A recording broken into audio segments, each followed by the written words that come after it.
So, here we go. Alrighty. Welcome back to Nick Lenz's Comic Corner, classic, less non-classic. This is episode number 2514 and Doubleshot number 2408. Oh, before I'm talking about more Ghost Rider here.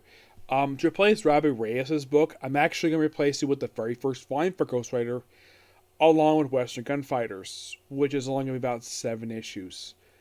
Well, I'm talking about just these, because I'm going to be talking about the very first Ghost Rider, well, the first comic when he was called Ghost Rider before we changed it to Knight Rider.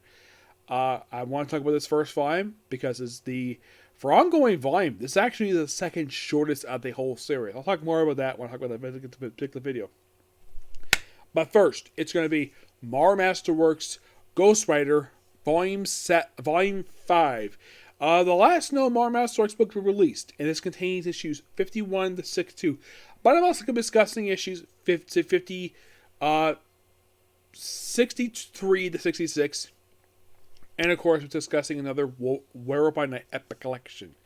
Complete collection, which will be the second volume for that series. Now, in the case of these 16 issues, what happens in the course of these 16 issues? Well, I at least got a hand to Michael Fisher, the guy who actually writes these issues, which also is the same writer for Spider-Woman. Yep. These are his final issues in the book. Yep, because after this, he hands a completely different writer. So throughout these issues, we have a couple appearances by the Orb. Yes, Ghost Rider fights Orb twice over the course of these 16 issues. And also has a handful of issues fighting a character named Moondark. The first time he encounters him was at a cave. He supposedly runs to a girl he was dating at the time named Gina. And turns out Moondark battles him and then sees him again in another issue where he teams up with a new character who is basically his henchman to take on a character named the Water Wizard. Beats an issue, and then another issue which is basically it's an issue where Ghost Rider goes to a town where he just wants to cool his bike, just cools off, drinks the water, and apparently he would cost him for basically drinking the water because it's a drought. So he breaks in the Water Wizard out of jail just to get this town some water, which he's happy to do, and of course he gets away anyways. Very interesting issue that one was. There's also a thing in here where he's also trying to... He also asks out this reporting to Cynthia, who he later dates throughout these issues. I'm like, you think you read these books like, okay, where's Roxanne? Not in these issues. She doesn't show up until the book is almost over. Yeah, and Cynthia's not here for that long period of time. Gina herself kind of came in at a bit strange of a time, per se. Now, basically, Knight Rider does pop up himself a couple times in this book. Yeah.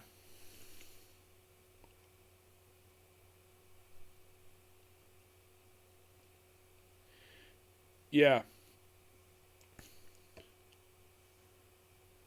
There's also this really interesting storyline here involving the Enforcers. Yep, the Enforcers are actually in here for a couple issues. They mostly sabotage a guy named Fargo, the Orb shows up first 54. I think here's like one more issue. I'm trying to find him here. Oh yeah, we also have, I mentioned in my last video that we're going to see a couple characters who previously appeared in Spider-Woman who appear in this very book. First being Werewolf by Night. Yep, he appeared in issue 55. Yeah, it's a one-off issue he appears in. Come on, thank you. My mouse decided to stop working for some reason. Come on. Thank you. Yeah. Yeah, so Flag Fargo. Let's see, yeah. He was just basically a glory hound stuntman.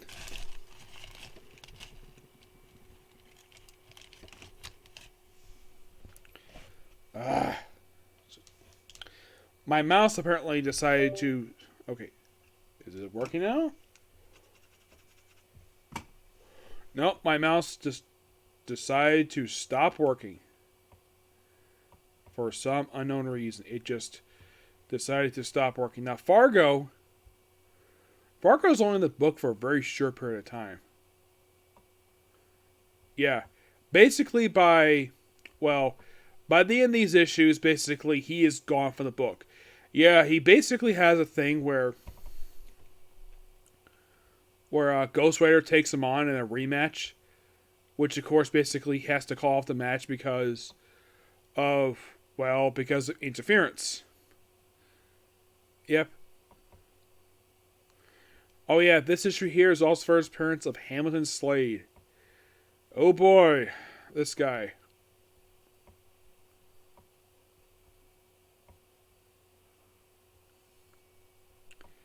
He is something else. I think this is the same guy who, I believe is. Let's see. I think this is the same guy who.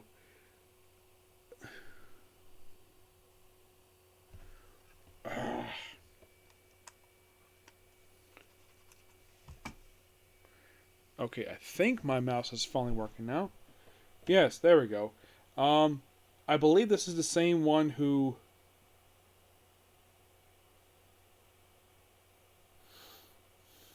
No, I think it's somebody else.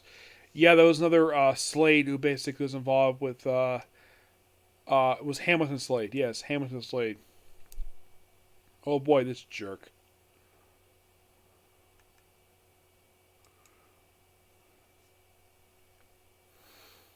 Okay, so Lincoln Slade. Oh yeah, Lincoln Slade is the man who decided to drug and rape Mockingbird for reasons. Yeah. Yeah, Moondark himself, when he appeared in 56, last time he appeared was back in Marvel Team Up 91. I'll talk more about that at another point. Moondark himself basically is a villain who doesn't really appear very much at all. Here's the strange thing about this guy. Like, he appears for 2 issues of this book. He appears 56, and he appears 59, and then he's never seen again until he pops up in Simulated Spider-Man Crossroads. Yeah, in 59, the only reason why he's here because of course Ghost Rider did with the Water Wizard. Currently it's called Aqueduct. Now he of course still occasionally appears. Yeah, he first appeared in 2 issues of Ghost Rider, 2024, and after a couple issues of Iron Man. He came back for these issues in after 62, which was last issue published in the actual book. Yeah, later leads into, get this. This might shock you to say the least about who appears in this very book. Like, they have it for some strange reason after his secondary appearance in Incredible Hulk 557, the Arabian Night pops up for 2 issues of Ghost Rider because he fights some oil desert sheiks. Yeah. I'm like, what? Yeah, and this, like, Sheikh Harari, who is a crime boss, and only appears for these 2 issues. And then, here's something really weird, though, about Arabian Night. Like, this might shock you to say at least about the guy. Like, after these 2 issues, he's never seen again until Contest of Champions, the original from the 80s. And here's something sad about him. He is dead. Yeah, he got killed off during... I kind of forgot to mention this in my review for Thunderbolts. Yeah, he got killed off by Homo sapien. He drained his life force and killed him off. You're thinking, really? Yeah, really. Arabian Night himself is just a cool character. Just sad they killed him off. There is a new Arabian Night, if you're really curious. There's one that popped up in the pages of Union Jack. Who also appeared in issues of Hulk. I'll talk about that later point. Then pretty much after these issues, next 4 issues were not in the trade. I decided to go over these issues as a bonus. Now, basically 6-3 is the introduction to Cynthia Ralph, who is basically kind of Ghost Rider's new love interest. From look of it, looks like she's there for the remainder of the run, except for the final issue of the book. Yeah, and we also have the first appearance of the Quentin Carnival. A carnival, well, actually, they return anyways. The carnival itself actually first appeared in Marvel Spotlight number 5. This actually was the return of the Ghost Rider book since issue 6. And they're here for the remainder of the run, and then they return for an issue of Volume 3 and then become a recurring thing in Ghost Rider in the Spirit Adventures book, and of course the series Blaze. The most recent appearance actually was in Ghost Rider Wolverine Weapons Adventures Alpha. Yeah, that'd be quite interesting to talk about. So it's something that basically that Ghost Rider been involved with. He's back with this. He's back with them for these issues. Mostly foot. He's basically fighting some demons like Asmodeus, who first appeared in issue 53 of this very book. Yep. Yeah, who returned to this book. In basically, this when he appeared in 64, that was only his second ever appearance in comics. Yeah. He appears since sporadically. He makes one appearance in the book. His next appearance is actually in Defenders number 111. And then 65 fights a guy called Lone Shark. Yes, this one-shot character who has a hook. There's also this guy named Red Fowler who's in the book too. Yeah, he's pretty much like a character who just brought in, and after he finds who Ghost Rider really is, he is here for the remainder of the run, and then basically makes 2 appearances after that, and that sadly is it for the guy. In issue 66, his first appearance of the Wind Witch, and that's it. And that's pretty much basically kind of in a way, Michael Fisher's run on Ghost Rider Nutshell, because 66 is his last issue. You're thinking, really? It is his last issue? Yes, it is, because we have a brand new writer who takes over the very next issue. Who is it? Jane Limatius. I'll discuss that next when we talk about this very book. Now, like I mentioned, he took over to issue 36, and he was on the book. Of course, he was also writing Spider-Woman at this point in time. He was on the book until issue 66. Now, when did the Spider-Woman run end? His run on Spider-Woman actually ended with issue 32. Yeah. He got replaced with the very next issue with Jane DeMatteis. I forgot to mention that. Yeah, that's who replaced him. And they had Chris Claremont on the book. And he's there for those issues I talked about. Yeah, Chris Claremont in Spider-Woman. I'm like, that's interesting. Yep. Now, the final thoughts I have on Michael Fisher's time on Ghost Rider.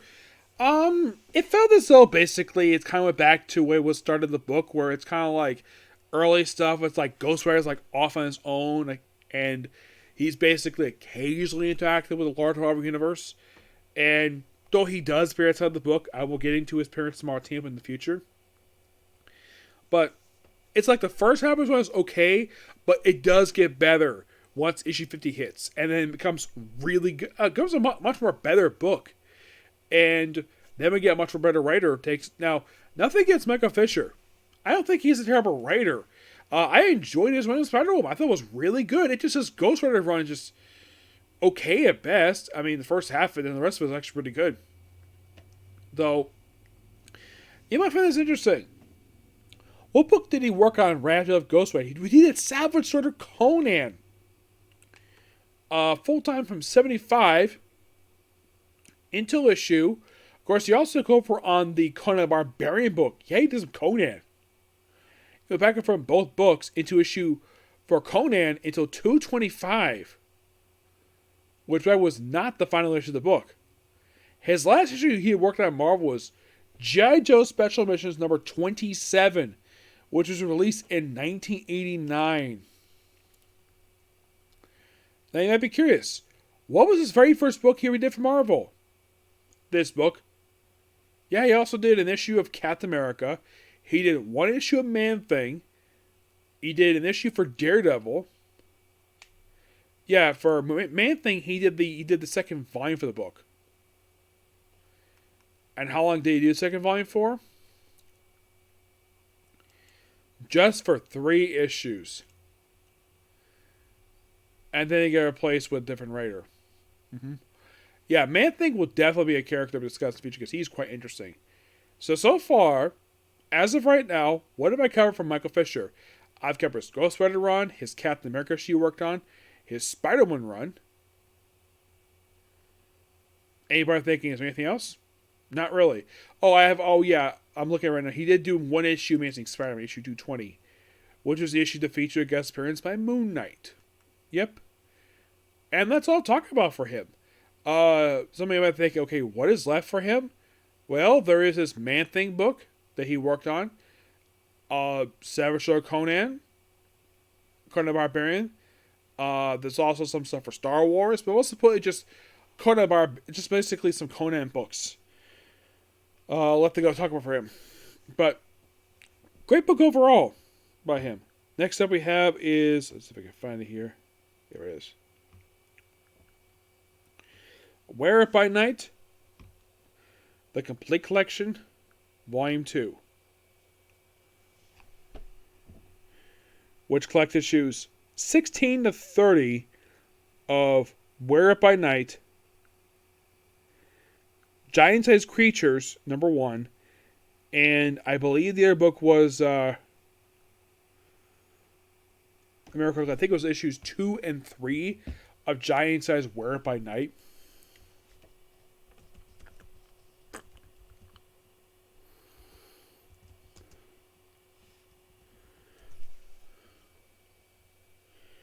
Yeah, I think it was like 16 to 30. Yep. Giant Screech number 1. Giant has Werewolf number 2 through 4. And I believe there's also some, I thought it was in here. I could have sworn I saw some, Monsters Unleashed stuff. But, yeah, basically, if you think about it, that's like, is that like all 4 Giant-Sized Werewolf books? No, there's actually one more. Yep, there is one more. Probably going to be printed in the next volume. So, what happens in the course of these issues? Well, first of which, in issue 16, fights a character known as Hunchback Notre Dame. Yeah, a serial killer. Now, I read, apparently this guy was not couldn't be called Quasimodo. This specific Quasimodo is a Hunchback Notre Dame, but this Hunchback Notre Dame is completely American character. Quasimodo was a computer who was turned to a human, turned this humanoid type creature by the Silver Surfer. So they called him Hunchback Notre Dame because, well, they couldn't use Quasimodo.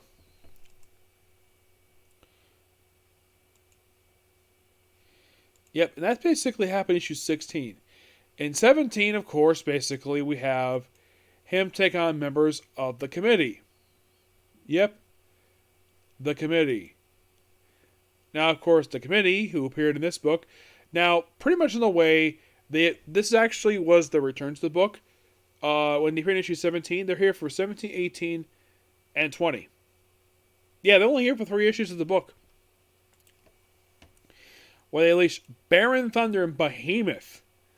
Baron Thunder is only here just for a few issues. Yeah, he's here into issue number 20. And, but you're thinking, wait a minute, what about issue 19? 19 basically is just some 2 characters from Dracula Lives. Yeah, so Lisa Payne, who made her debut in Dracula number 4, they have her appear in the book, and Louise Blasky.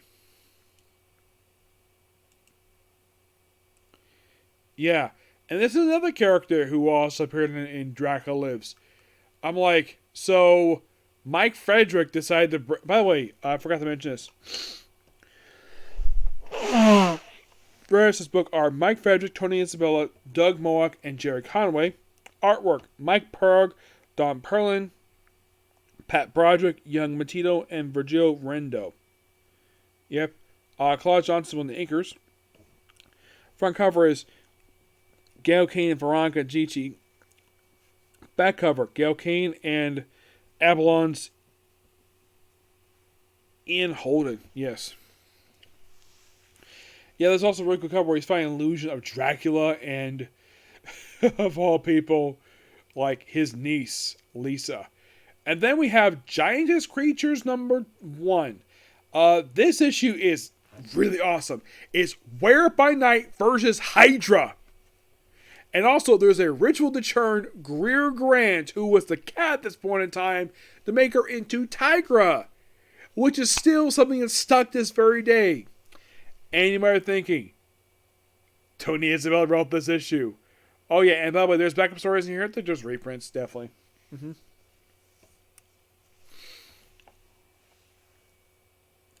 Yeah, Tiger herself would basically next appear in Monster League number 10.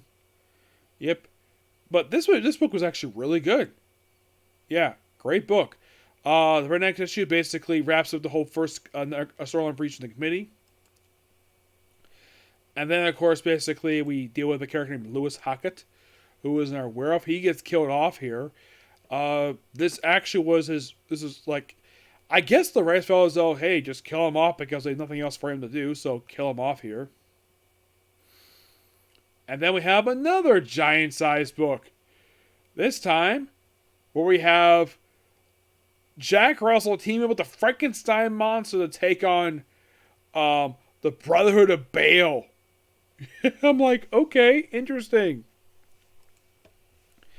Like in the case of the Marvel, like in the case of Giants and Spider-Man, he's teamed with various characters. In Creatures, it's Tigra. In number 2, it's the Frankenstein monster, which apparently have the stories basically like, yeah, they release these books really quickly.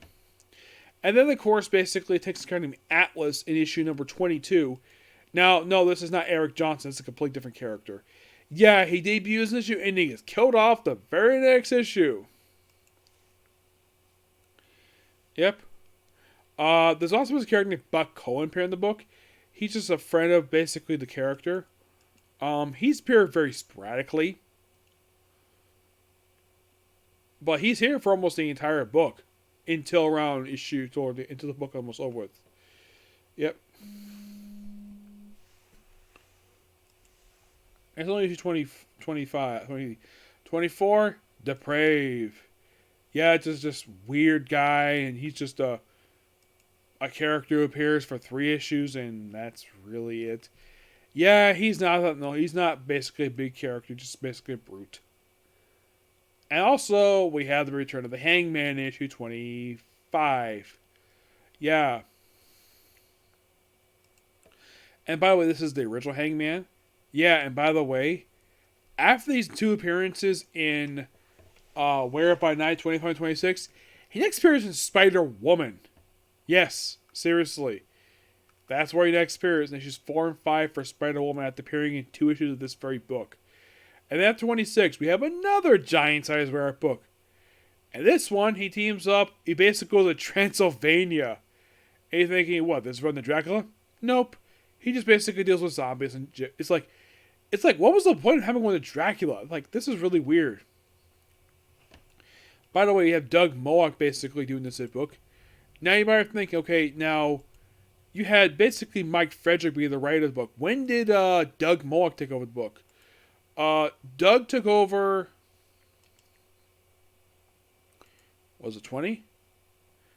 No, what was the issue took over? Was it 19? Yeah, it was basically issue 20. That's when they go to the book. I think he would be the final writer of the book. Yeah, I think he was. Mm-hmm.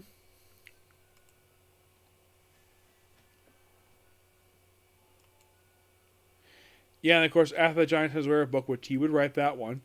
Then we have the story continuing in Werewolf by Night number 27, where it takes on Dr. Gildernight, who is a character who appears more than once. Yeah, he appears in 27 to 30. Before the book is over with. Mm-hmm.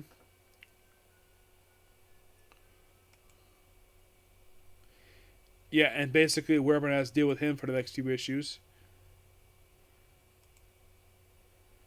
And then after issue 30,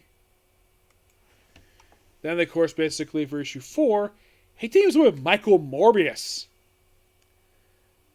to take care of his fiancée. Morbius had last appeared back in Fear 26, which I think was his last issue in the book.